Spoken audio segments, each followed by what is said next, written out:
Good evening, YouTube, and welcome back to another edition of Paisano's Music and Vinyl Talk.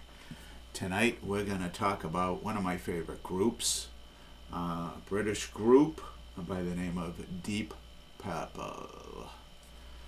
Deep Purple got started in the late 60s.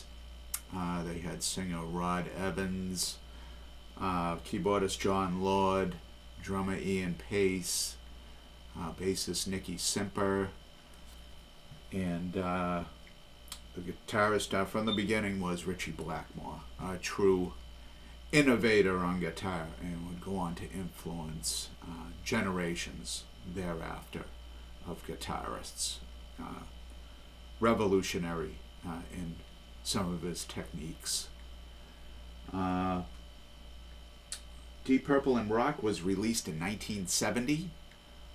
This is a reissue bought in the mid-'80s, most likely from Quincy Records in Quincy, Massachusetts, I would say.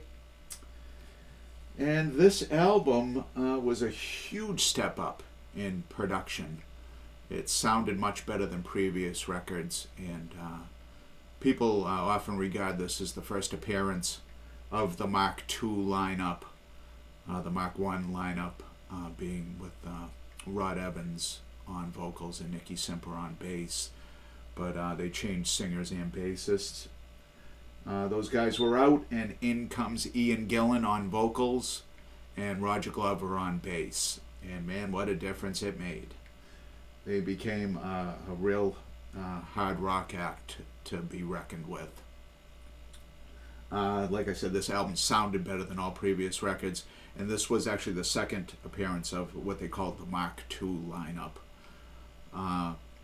The first appearance was an album called Concerto for Group and Orchestra, which was done with the Royal Philharmonic, and the original release really had no real rock tracks. It was kind of a dud, but they had a 2002 release, I think, where they released some more material from that. The songs that were performed, they performed Child in Time from this album, as far as and a couple other songs from the past, like Hush, which was the big hit with Rod Evans singing.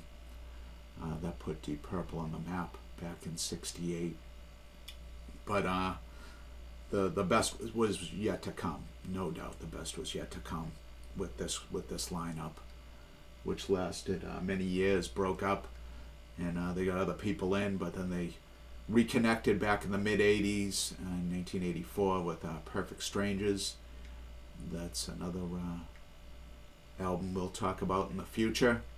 But right now, let's talk about Deep Purple in Rock. Very creative album cover. The boys etched into what appears to be a Mount Rushmore type situation. Very, very creative indeed. They always had some interesting album covers, Deep Purple did. Like I said before, the sound of this record was so much better. And they produced it themselves, it says, produced by Deep Purple.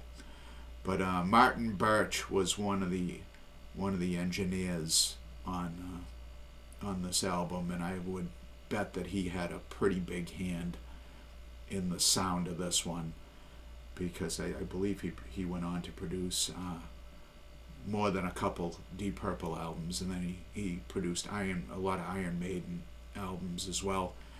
And probably Rainbow.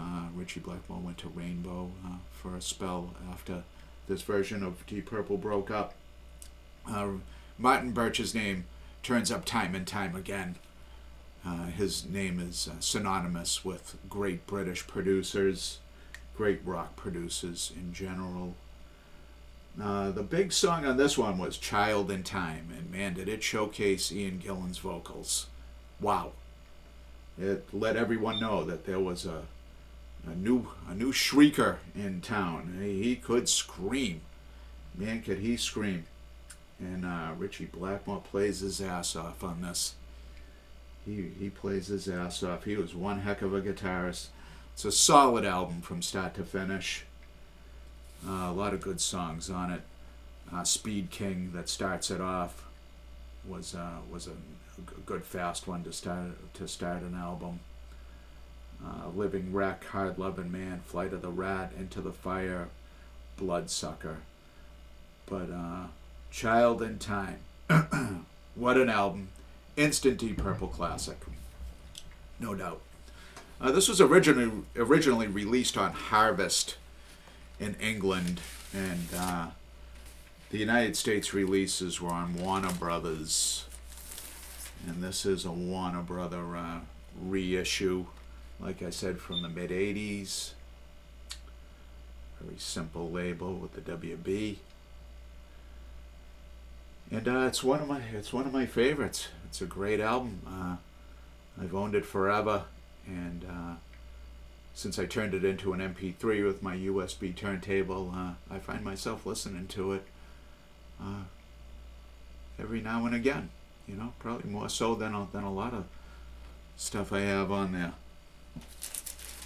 I want to thank you guys for tuning in. If you're enjoying our discussions here, I would appreciate it if you liked and, more importantly, subscribed. Alright, I'll catch you guys again in the near future, YouTube. Who knows what Paisano will dig up? Tune in, find out. Good night.